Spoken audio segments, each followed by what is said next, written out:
बिस्मिल्लाहिर्रहमानिर्रहीम। अस्सलाम वालेकुम। Welcome to Zaika with Talat. उम्मीद है आप सब खैरियत से होंगे। आज मैं बना रही हूँ मटन पुलाव। तो इसकी रेसिपी ज़रा आपने गौर से देखनी है। ये बहुत मज़े के पुलाव की रेसिपी मैं दे रही हूँ आपको।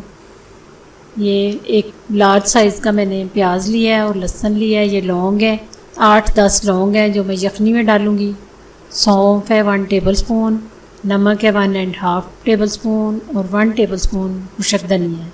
ये मैं यखनी में डालूँगी। तो दही है आधा किलो, ये मैं आधा यूज़ करूँगी और आधा रायते के लिए। ये 2 टेबल स्पून अदरक लहसुन का पेस्ट, आधा किलो मटन है और हाफ कप जो है वो ऑयल है।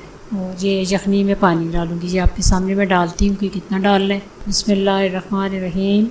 ये ग्लास है, इसके साथ मैंने चावल नाप के भिगोए हैं।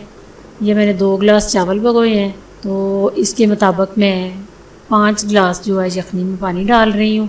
ये वैसे तो 4 गिलास डलता है पुराने चावलों में, तो यखनी के लिए मैं 1 गिलास ज़्यादा डाल रही हूँ। इसके बाद मैं ये सारे मसाले प्याज, लहसुन, लौंग, खुशक धनिया और सौंफ, इसके बाद ये मटन डाल के तो इसको मैं स्टीम दूँगी। तकरीबन 20 मिनट इसका वेट जो है हिलेगा। उसके बाद मैं आपके सामने गोश्त को चेक करूँगी कि गल गया है कि क्या पोजीशन है इसकी। ये देखें। उसके बाद ये गोश्त बिल्कुल गल चुका है।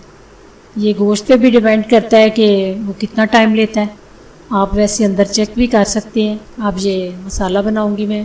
प्याज लिया मैंने, एक छोटे साइज़ का प्याज और आधा कप ऑयल अंदर डाल के तो इसको मैं थोड़ा गोल्डन करूँगी प्याज को। इसके बाद लहसुन और अदरक का पेस्ट अंदर ही मैंने सब्ज़ मिर्चें जो है वो भी मैंने कूट दी हैं। तो इसके बाद दही, टमाटर ये डाल के अच्छी तरह मसाले को मैं भूनूँगी।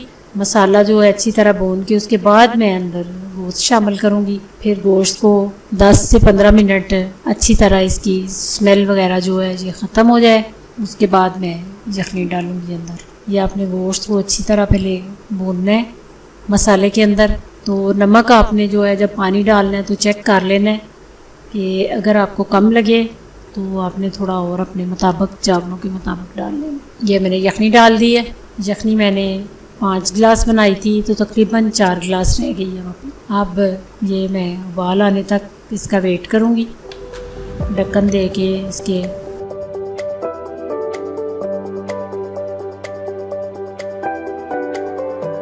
ये देखें उबाल आ रहा है यखनी को। अब इसमें मैं चावल डाल के मिक्स करके ऊपर ढक्कन दूँगी थोड़ी देर। ढक्कन जो है हमेशा जब भी देना है चावलों पे थोड़ा टेढ़ा करके देना है, पूरा उसको नहीं टाइट करना ढक्कन को। ये ऐसे थोड़ा सा। ये थोड़ी देर के बाद मैंने इसको अब दम के लिए, ये देखें चावल बिल्कुल तैयार है। अब मैं इसको 10 मिनट का दम दूँगी बिल्कुल।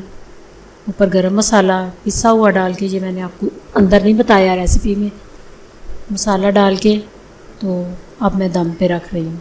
10 मिनट के दम के बाद ये देखें चावल बिल्कुल इतने अच्छे और उतनी ज़बरदस्त लुक आ रही है चावलों की। बस आपने जो है यखनी जो है इसके चावलों के मुताबिक बनानी है, कम ज़्यादा नहीं हो तो फिर चावल बहुत मज़े के और ख़ूबसूरत बनते हैं। तो दुआओं में याद रखना है, ज़रूर रेसिपी ट्राई करनी है। अल्लाह आपका आमीन नासिर।